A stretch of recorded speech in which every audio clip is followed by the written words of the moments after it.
¿Sabes? Finalmente dio la compañía Ocean Gate la triste noticia en el día de ayer, Sí. que los 5 tripulantes habían fallecido. Ahí estamos viendo parte de lo que también mostraba hace un ratito, hace instantes nada más, el noticiero. La implosión es de lo que se habla, pero te voy a comenzar a dar algunos datos rápidos que son interesantes. ¿Sabían, por ejemplo, que la compañía Ocean Gate, que fue fundada en 2016, tenía un cofundador argentino? Eso me enteré a la mañana. Siempre estamos metidos. Siempre hay un argentino metido en el medio, lo que no tiene que ver con cuestiones de responsabilidad ante este hecho. Claro. A ver, otro de los que habló, y otra perlita, James Cameron, director de Titanic, que bajó 3 veces a las profundidades para conocer detalles justamente de el barco hundido ahí en el 1912. Bueno, de hecho, Titanic, Cameron dice que hizo Titanic para que Hollywood le financie las inmersiones a ver el Titanic, porque él era un apasionado. Mirá, bueno, para Cameron, toda la búsqueda que se hizo fue una farsa prolongada. Que, a ver, ayer justamente el experto naval, el perito, nos decía, en general, cuando se sumergen ya se sabe que básicamente eso debe haber implosionado. Lo que pasa es que se quiere, primero, no se puede descartar vidas humanas. Claro. Y segundo, se deben conocer por qué sucedió lo que sucedió. Y ahora vendrá toda esa investigación también. El gran misterio de la isla Terranova, Newfoundland, que queda a 450 kilómetros de las costas canadienses, donde se hundió el Titanic, donde en el siglo XVI un ballenero español fue el primero de una larga lista de naufragios que se terminó encontrando 400 años después, en 1978. Fíjate vos, a solo 10 metros de profundidad. Increíble. Barcos hundidos a 10 metros o a miles de metros. Qué locura. Vamos a hablar con Martín Delía, él es ingeniero naval, como para saber un poco más de esta información. ¿Cómo estás, Martín? Gracias. Gracias por la comunicación, muy amable. Hola, Maju, ¿cómo te va? Hola, ¿cómo estás? ¿Cómo va? Buenas tardes a todo el piso. Buenas bien, tardes, todo bien. Buenas tardes. Martín, lo primero que quiero preguntarte es esto que decía David y que también se venía diciendo, que probablemente se sabía o se suponía sobre la implosión de este sumergible. Esto puede ser así como algo tan obvio, decir, bueno, no, es una obviedad que implosionó, pero hay que seguir averiguando. Digo, A ver, desde el momento en que se pierde la comunicación, obviamente, seguramente la empresa tenía en claro que algo había sucedido grave en el sumergible. Y O.J. Cameron justamente reveló que él tuvo acceso a la información de los hidrófonos que hay en la zona y que en el momento cercano a lo que fue la desaparición y el corte de comunicaciones de este sumergible, se escuchó un sonido de alta frecuencia y de banda corta que coincide exactamente con lo que es un sonido de implosión.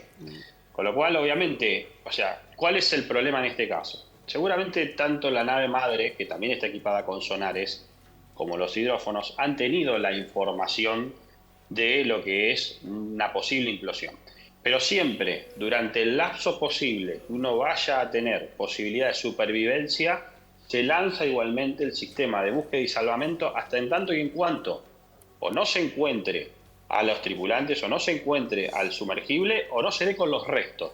Si nosotros sabemos que hay posibilidad de 96 horas de supervivencia, esas 96 horas se ejecutan, por más que haya tenido el sonido del hidrófono de la implosión, como si podría haber vida hasta ese momento. Una vez, exacto, ahora, siempre se evalúa. Ayer nos decían, por ejemplo, que si hubiera habido un tema de batería, ¿no? Más allá del problema del oxígeno, también hubiera habido un tema con la temperatura a esa profundidad del agua y que los tripulantes se hubieran congelado, ¿no? Todas situaciones que nosotros no manejábamos hasta el día de ayer, que se conoce la noticia. Obviamente uno no quiere especular nunca con el peor escenario, pero una vez que se conoce la noticia, empiezan a decir, bueno, sí, pero a ver, si la batería hubiera fallado y no había comunicación porque la batería fallaba, realmente también hubieran muerto de frío a esa profundidad. ¿Esto hubiera sido así? A ver, si el sumergible no puede salir de esa zona, tiene varios temas. Pongamos que tiene una falla eléctrica, tenía sistemas, en teoría, según declaraba el fabricante, alternativos. O sea, tenía las baterías principales, tenía una batería de emergencia, y tenía algunos sistemas de emergencia en el caso de, por ejemplo, que se traben los lastres. Tenía un sistema de bolsa de aire que podía eyectarlo hacia la superficie, tenía un sistema de eyección de lastre manual, tenía una batería de emergencia. Hay alternativas, pero pongamos que falla todo, a esas profundidades, obviamente la temperatura es de miles de grados, de varios de cientos de grados bajo cero, Sí. con lo cual obviamente si el sistema de calefacción No o de funciona. sostenimiento de temperatura no funciona, también es otra de las de los Sí, las parámetros grandes que afecta a la posibilidades. tripulación. Ahora, nosotros conocemos el caso de Titán porque se hizo público por este acontecimiento. Primero la pérdida de contacto, el entender qué pasaba con estos 5 tripulantes, pero entiendo que hay otras expediciones con este nivel de complejidad de las que en general en la diaria no hablamos. Y deberíamos empezar a pensar un poco más, ¿no? ¿Qué es lo que pasa con estos descensos a estas profundidades en donde te podés quedar enganchado en un barco, en una cuestión propia de la escenografía del océano? ¿Es muy peligroso o no? Bueno, acá hay varios factores en esa muy buena pregunta. En primer lugar, el sumergible, Titán, era un sumergible experimental. ¿Por qué era experimental? Porque es el único de su tipo que podía llevar a 5 tripulantes a esa profundidad y estaba construido en fibra de carbono con los extremos de titanio. Los demás sumergibles, que muy bien vos decís, hay distintas expediciones, de hecho hasta en más profundidad, se ha llegado a 11.000 metros de profundidad, son sumergibles, en primer lugar certificados por normas de construcción internacional. Y en segundo lugar, construidos de otro tipo de material, titanio, aleaciones de acero de alta resistencia, y obviamente con menos tripulación, ¿sí? No nos llevan 5 personas. Por eso, si vos me decís naves, por llamarlo de alguna manera, que van con tripulación que está estudiando la arqueología marítima o del océano, ¿no? Cosas que tienen que están vinculadas al estudio, a las especies, a la conservación de la vida y demás, yo te lo entiendo. Pero, y con todo el respeto por estas 5 personas que murieron, hay que tener ganas de pagar $250.000 para bajar 4.000 metros en un sumergible que no está homologado. Bueno, ahí es donde está el tema, esa es la clave, como bien vos decís. O sea, una cosa es hacer una expedición privada de investigación científica o militar o de algún país que quiere, digamos, hacer alguna expedición de un tipo particular. Y otra cosa es comerciar un servicio turístico a terceros que quieran ir a hacer un viaje de expedición o de turismo a ver un resto. Sí. O sea, ¿cuál sería el problema? Perdón. Si uno fuese en una embarcación o en una nave con todas las certificaciones a hacer turismo, ¿cuál sería el problema? ¿Que no están preparados, por ejemplo, quienes se van a sumergir con capacitación alguna? No, básicamente sería que vos en una nave certificada quizás tenés muchas más normas de seguridad y complementos que cumplir y te asegura. Igual, a ver, convengamos que es una actividad de riesgo. Esto es como el que se sube a un avión acrobático y va a hacer acrobacia. Sabe que está en riesgo. O sea, este tipo de personas que hace esto son aventureros, les gusta, es por pasión, es por un montón de cuestiones. O sea, a veces es difícil de entenderlo, pero es así. O sea, sin dejar de lado que sigue siendo una actividad de riesgo y con un sumergible certificado también podemos tener eventualidades. Bueno, obviamente siempre tenés mucho más resguardo que con un submarino o un sumergible experimental. Martín, ¿no? a eso, digo, le sumamos todos los fantasmas y todo lo que genera el Titanic, porque evidentemente para muchos de nosotros poder tratar de conocerlo, verlo allí como todavía había quedado, ¿no? Ver esos restos, esto me parece que es el gancho, ¿no? De la historia o de incluso que estos personajes hayan pagado $250.000 para conocer el Titanic de primera mano. Sí, a ver, y tiene una analogía, que de hecho James Cameron también lo dijo en cuanto al tema del viaje y demás, pero yo también le encuentro otra analogía desde el punto de vista técnico. El Titanic, en su accidente, marcó un antes y un después en las reglas de construcción de buques de pasajeros. Claro. O sea, todas las reglas se rediseñaron después del accidente del Titanic. Y hoy probablemente termine pasando lo mismo. Yo creo que esto también, o sea, este tipo de expediciones turísticas seguramente va a tenerse en cuenta a partir de este hecho y la Organización Marítima Internacional y los distintos estados de banderas de buque van a tomar el tema y obviamente se desarrollarán algún tipo de reglamentación para normar este tipo de actividad, ¿no? Claro, y también para la gente que hace este tipo de expediciones. Digo, no sé, uno piensa una pregunta tonta, ¿no? Pero si vos querés hacer buceo, tenés que tomar un curso, Claro. tenés que estar preparado, vas acompañado, hay como pasos, no sé, para tirarse de un avión en un paracaídas también. Digo, en este caso, ¿no se debería por lo menos exigir o prever que la gente que se va a sumergir está preparada para eso? Digo, porque si no es como poner en riesgo a cualquier persona hacer cualquier cosa sin que nadie lo regule. Independientemente que uno Bueno. firma un permiso, digo, ¿no? Y estás avalando a lo que te someten.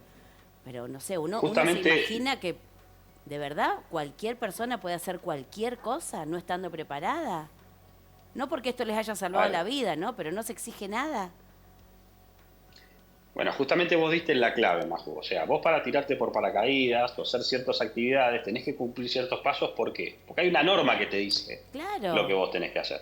Si vos querés tener un centro de paracaidismo habilitado, tendrás que habilitarlo a la ANAC, cumplir con ciertas normas, etcétera, etcétera. En este caso no hay normas, no hay reglamentación, es una actividad que por el momento no está normada, es algo muy novedoso y este tipo de travesías submarinas no es algo normado, se hace en aguas internacionales y no es algo que tiene una reglamentación que diga, para hacer esto tiene que hacer todos estos pasos. Claro. O sea, eso es lo que yo creo que va a dar por ahora a través de las Claro, que va a ser autoridades el mundiales de cambio. navegación, Martín, como la OMI. Claro. Martín, a ver, no te quiero meter en algo que no tiene que ver puntualmente con tu actividad porque hay todo un halo, digamos, mítico o místico alrededor de estas 450 kilómetros de la costa de Canadá, como es justamente la isla de Terranova. Ahora, hay muchos hechos desde el siglo XVI a esta parte de naufragios, de barcos hundidos, de rastros encontrados, así como el Triángulo de las Bermudas. ¿Hay alguna explicación? La navegación todavía no encuentra las explicaciones de por qué aquí pasan lo que pasan. Hay miles y miles de iceberg distribuidos en el lugar. ¿Por qué pasa lo que pasó? A ver, hay mucho mito, mucha superstición y sobre todo la navegación y la parte naval y náutica en este caso. Claro. Siempre está enredado dentro de estas cosas, sobre todo hasta el nombre, ¿no? Titanic, Titán, Sí. tienen esos parecidos. Y siempre se dijo en la náutica o en la naval que el nombre Titanic estaba maldecido, ¿no? O sea, y justo el sumergible se llama Titán.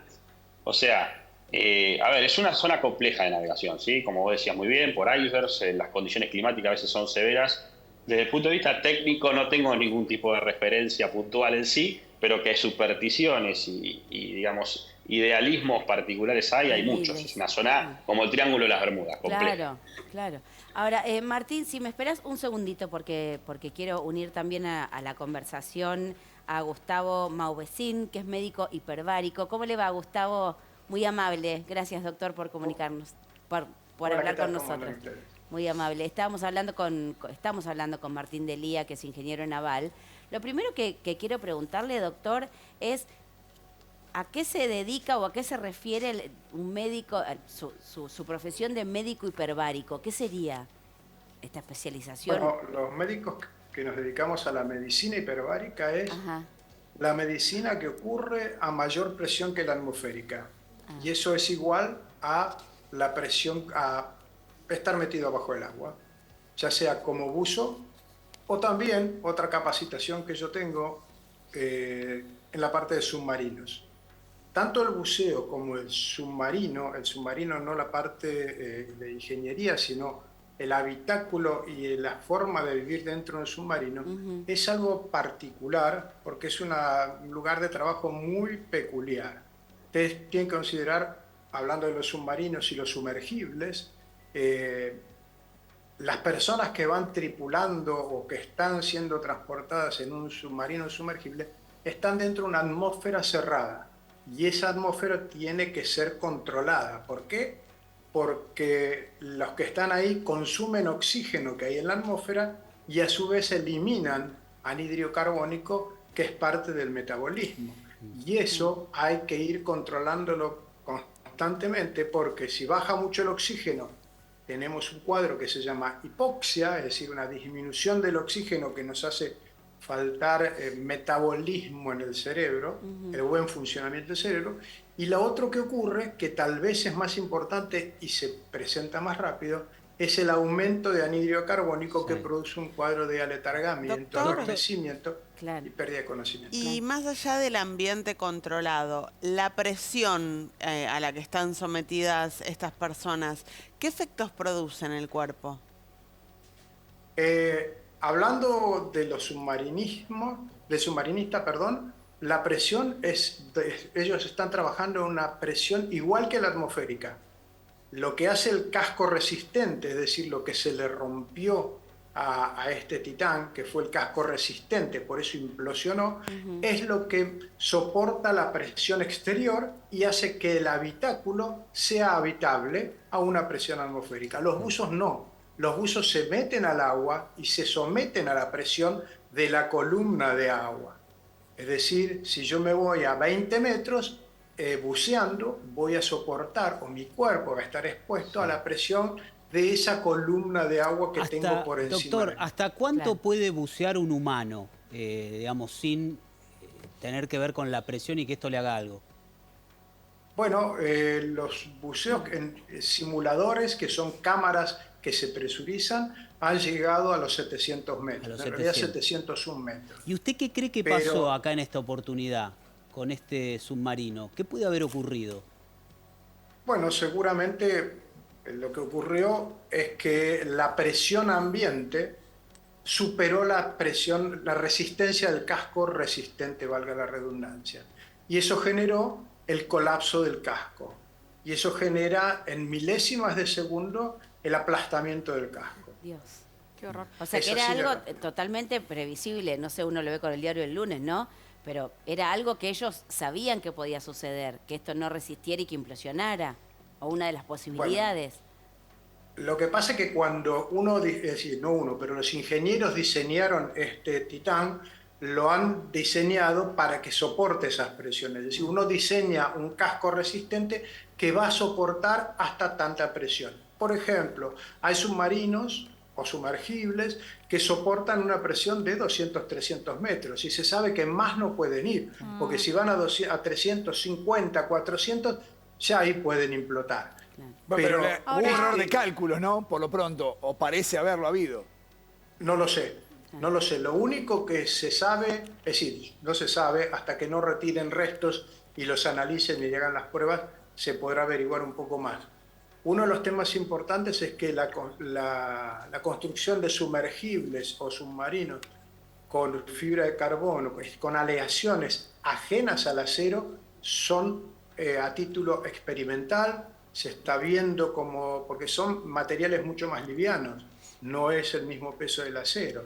Y Ahora- tanto el titanio como la fibra de carbono no se sabe muy bien. Si bien hay esferas de titanio que se usan con muy buena tolerancia a la presión y, por decir, soportan muy bien la presión. Doctor, le quiero preguntar, tal vez usted me diga, no sé si es de su injerencia o no, pero así como hablamos de este tipo de turismo, en donde había algunas personas que pagaron $250.000 para hacer esta inversión, también se está comercializando dentro de un sector de gente con muchísimo dinero viajes al espacio, viajes que salen de la órbita de la Tierra. Hoy se comercializan a $125.000, viajes que, si no me equivoco, te elevan unos 30 kilómetros por sobre la Tierra para que puedas ver de alguna manera el círculo, ¿no? Y se está dando una pelea por el espacio entre los tres. En algún momento esta pelea, que fue entre Estados Unidos y Rusia, hoy es entre tres multimillonarios a ver quién logra llegar más arriba, y también se comercializan estos viajes. ¿Cómo impactaría en la gente? Porque hay lista de espera para este tipo de turismo. ¿Cómo puede impactar en una persona que no está preparada, que no hace el entrenamiento que hace un astronauta, el salir de lo que nosotros conocemos como el planeta Tierra o de nuestra atmósfera? Bueno, yo creo que el ser humano es un individuo que siempre quiere ir un poco más allá de De lo que puede. de lo que puede realmente. Y son desafíos que, por supuesto, cada uno tomará los riesgos o no Claro. a los que se expone. Yo creo que hoy por hoy un viaje al espacio tiene tantos riesgos como un viaje submarino profundo. No nos Bien. olvidemos que submarinos se utilizan hace mucho tiempo, con fines bélicos casi todos, pero también algunos con fines de investigación y exploración.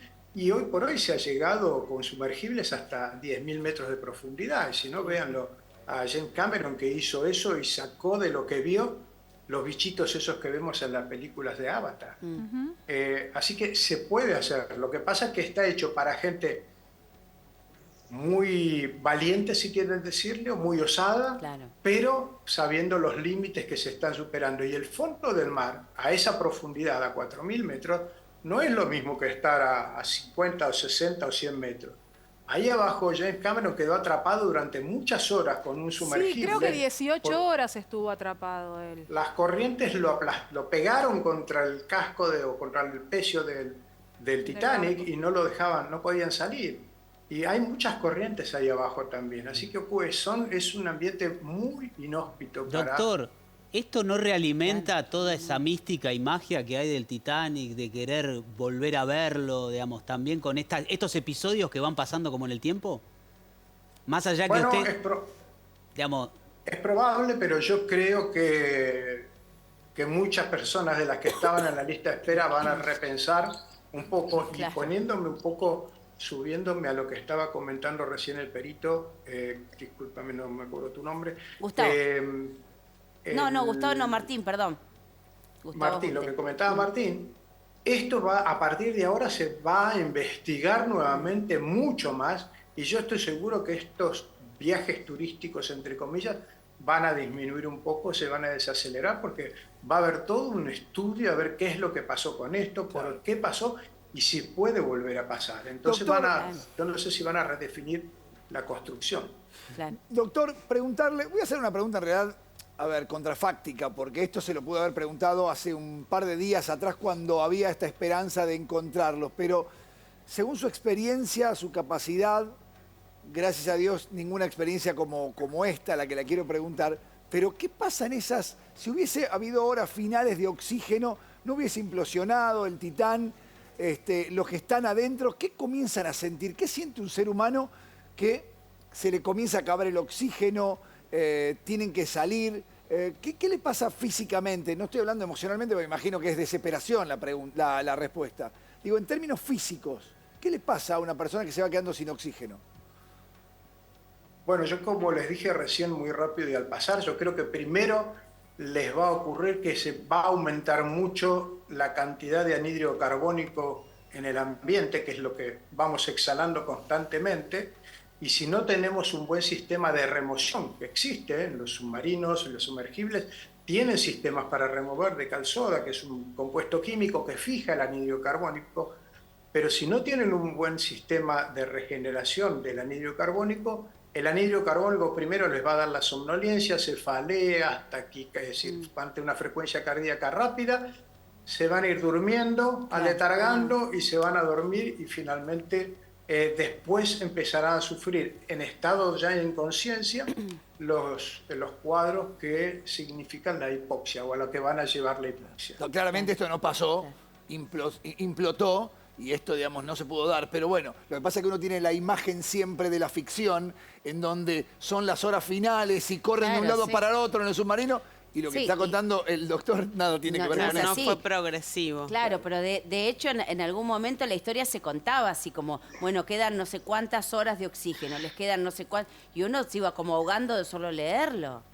Pero bueno, Sí, de todas maneras hay que tener en cuenta que en un caso real que queden ahí, parte del adiestramiento de la gente que va embarcada en estos sumergibles y submarinos es consumir la menor Claro, cantidad estar de oxígeno preparado. posible y producir la menor cantidad de anhídrido carbónico posible. Entonces están Pero eso en todos una muy persona quietecitos. entrenada. Me llevan a mí en un viaje turístico. Digo, ahí había un chico de 18, 19 años que fue con su papá y que se conoció que no tenía muchas ganas de ir. Digo, a mí me llevas ahí, me da un ataque de pánico que me consumo todo el oxígeno en 20 minutos Es lo que- directamente, ¿no? Es lo que hablábamos Es muy recién, probable. es lo que hablábamos recién con Martín, ¿no? De la necesidad del entrenamiento y de la Claro. posibilidad certera de que ahora empiecen a cambiar, Martín, ¿no? Las reglas para permitirte por lo menos subirte a una expedición tan riesgosa. Sí, a ver, seguramente a partir de este hecho, lo más importante acá es tratar de rescatar los restos para poder investigar qué pasó. Y para nosotros los ingenieros es muy importante eso, pero seguro a partir de esto, o sea, se van a tomar cartas en el asunto a través de la Organización Marítima Internacional y entes oficiales para generar nuevas reglamentaciones que quizás regulen un poco este tipo de actividades en función al tipo de sumergible, las capacidades, sistema de emergencia, preparación de la tripulación y demás. Esto que hablábamos Seguramente que sí. recién con el doctor, ¿vos creés que es posible que se haya dado en esta tripulación el entrenamiento para consumir menos oxígeno, este tipo de cosas? Yo supongo seguramente que la empresa, alguna especie de mini charla o curso durante el tiempo que dura toda la expedición, porque dura bastante tiempo, a los que vayan a subir a bordo del Titán les habrán dado. O sea, seguramente no se sabe, obviamente no hay forma de saberlo, salvo que alguno de los que haya hecho esta experiencia lo pueda contar, pero seguramente algún mini entrenamiento o noción básica de cómo se va a operar a bordo, seguramente se le da. Martín, esto y en relación a lo que pasó, ¿no haría rever algún tipo de materiales que hoy se utilizan y que se creyeron que podían aguantar, no sé, esos 4.000 metros y que en definitiva hoy también se pone en tela de juicio? Digo, desde los materiales utilizados, ¿este material que se utiliza ahí estaba auditado por alguien? Yo imagino que no, porque esto era experimental. A ver, yo no dudo que seguramente el submarino ha sido calculado por ingenieros o técnicos experimentados. De hecho, se dice que estuvo con soporte de ingeniería de la NASA. O sea, eso todo puede estar bien. Lo que no sabemos, justamente, al tratarse de un sumergible experimental, no hay antecedentes de este tipo de sumergibles en fibra de carbono que hayan descendido una X cantidad de ciclos de vida a esas profundidades. O sea, es muy probable que este material haya colapsado por fatiga. ¿Qué es eso? Es un proceso donde el material se somete a distintas cargas cíclicas. Piensen ustedes que esto se comprime, sale a superficie, se descomprime, se comprime, se descomprime. Ese proceso de compresión y descompresión va fatigando al material. Uno quizás en lo que es acero, titanio o aleaciones de alta resistencia tiene antecedentes de otros sumergibles que van usándose. Para en este tipo de sumergibles en carbono no hay antecedentes. Ahora, Martín, esto explicaría entonces, perdón, esto explicaría por qué en este viaje implotó y en los viajes anteriores no pasó nada. Claro, o sea, no sabemos o quizás no hay experiencias de saber cuántos ciclos por ahí puedes resistir un casco de carbono de determinado espesor. Porque el Ocean Gate ya había bajado, el Titán ya había bajado algunas veces antes.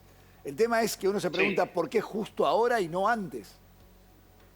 El colapso del material uno no lo puede determinar. O sea, esto es como un ejemplo práctico. Agarras un alambre y lo empezás a flexionar. No sabes en qué momento se quiebra, pero hay un momento que se corta. En ese momento que se corta es cuando colapsó. Sí, ahora, esto es lo mismo. Claro. Muchos... Sí, que pasa en cualquier situación. Digo, Claro. una pavada. Es decir, Pero es un excelente ejemplo. Cuando eras chico, que te decían, no salte arriba de la cama que vas a romper los elásticos. ¿Viste que nos decían eso? Se va a romper. Bueno, en algún momento si seguís saltando se va a romper. El tema es que acá da la sensación que cualquier empresa puede hacer esto sin ningún tipo de regulación. O sea, lo que sí hay una diferencia, digamos. A ver, las normas de construcción internacionales no establecen dentro de los materiales posibles para la construcción de este tipo de sumergibles el carbono. La diferencia del acero o el titanio es que son materiales que tienen un periodo elástico, digamos, que se deforman pero vuelven a su forma, y un periodo que se llama plástico, que se deforma y queda como abollado, para que la gente lo entienda, antes de romperse. Entonces uno, ante una situación de deformación plástica que queda deformada la estructura, sabe que está próximo a un colapso. Entonces lo advierte. El carbono no.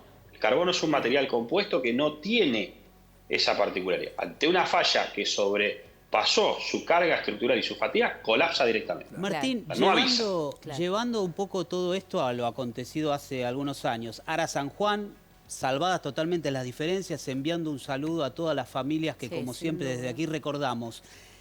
¿Podrían ser hechos similares o totalmente distintos? En algún momento en el Ara San Juan se habló de las famosas baterías, ¿no? Y de ese colapso y de alguna filtración. ¿Acá puede haber algo parecido?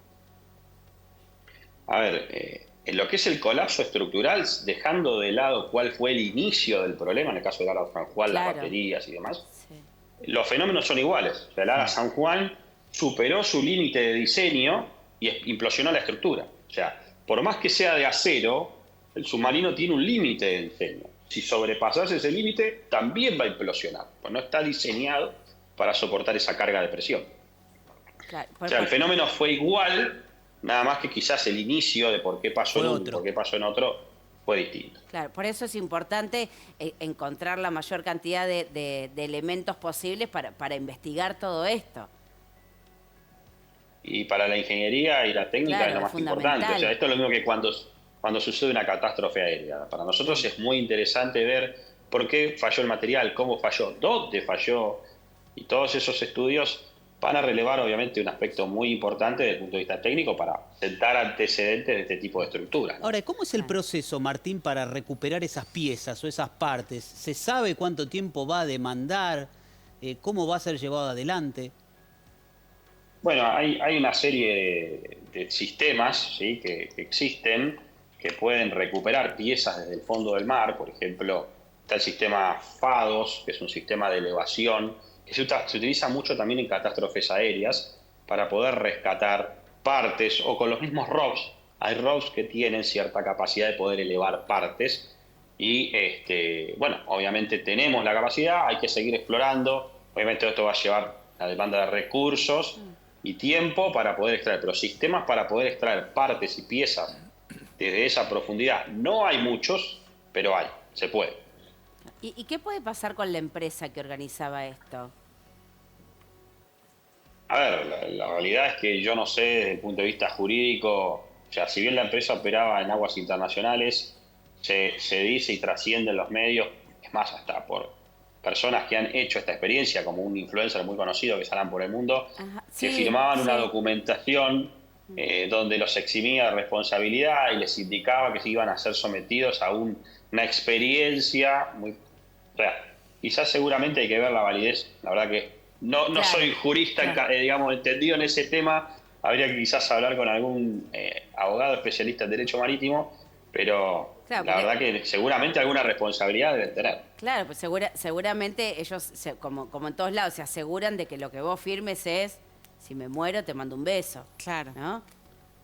Seguramente. Claro. Seguramente. Claro. Pero ha trascendido que se tenían que firmar una serie de documentaciones donde se eximía a la empresa de la responsabilidad De porque cualquier uno responsabilidad. se iba a someter a una actividad de alto riesgo, ¿no?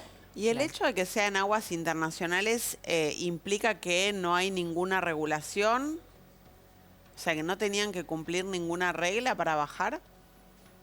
O sea, en aguas internacionales siempre los buques cumplen las reglas de la bandera que tienen, ¿no? La bandera del buque madre, la bandera del buque, es las reglas que tiene que cumplir ese buque más allá de las reglas de construcción internacional y las reglas de la Organización Marítima Internacional. Pero obviamente no hay ningún estado particular que tenga injerencia en ese lugar porque es un sector internacional, más allá de la bandera que tiene el barco. O sea, dentro del barco cumple como función de normas la de la bandera del buque. Pero obviamente puede haber normas que, digamos, ejecuten reglamentaciones para el uso y la ejecución de este tipo de actividades en aguas internacionales. Porque el buque tiene que partir de un puerto. Claro. Y al partir de ese puerto, esa autoridad marítima que le da la orden de zarpada, le va a exigir que cumpla con ciertos requisitos si es que declara que va a hacer X actividad. Martín, Claro, muchas sí. veces este tipo de hechos despierta tal vez en niños, adolescentes, jóvenes, la idea de meterse en el mundo marítimo o de a veces transformarse en un ingeniero naval como sos vos.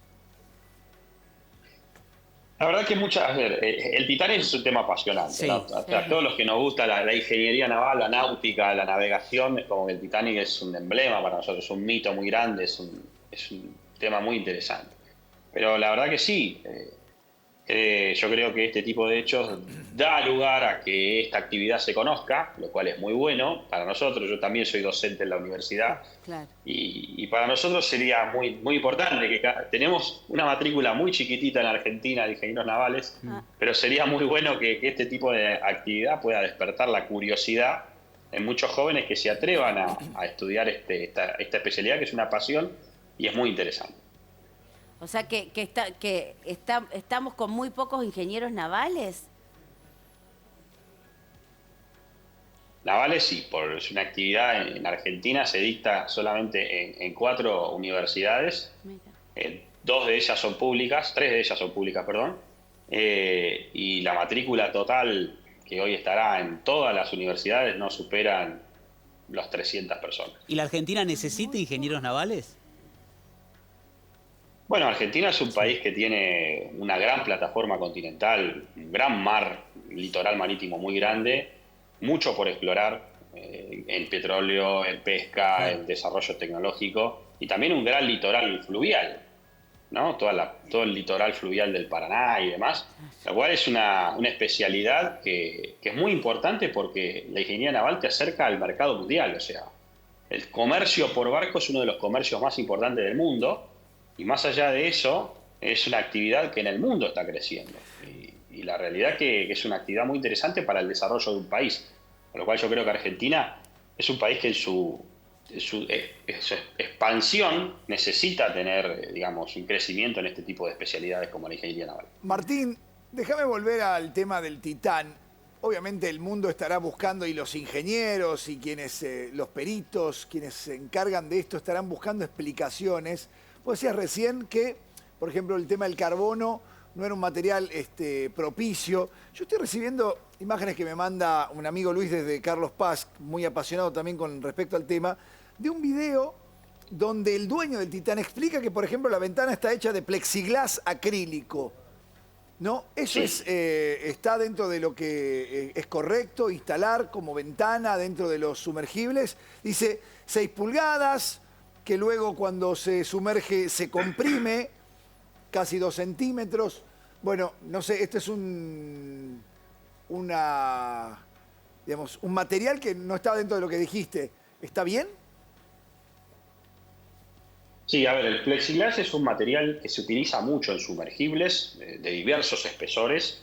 Realmente este sumergible Titán tenía un ojo de buey de unos 53 centímetros declarado por el fabricante y un espesor bastante importante, no lo recuerdo con exactitud en este momento. Pero es un material que se utiliza mucho, ¿por qué? Porque tiene la particularidad que ante una posible falla, este material se empieza a fisurar, con lo cual es lo que hablábamos hoy, avisa con tiempo de que puede haber una posible rotura si lo seguimos solicitando. Bien, eso está bien. Es lo mismo entonces. que pasa con el acero. Claro. Sí, el plexiglas es un material que se utiliza bastante en el tipo de sumergible, obviamente con espesores grandes, y obviamente todo eso está calculado a la presión que va a estar sometido, pero es un material aceptable dentro de las normas de construcción internacional.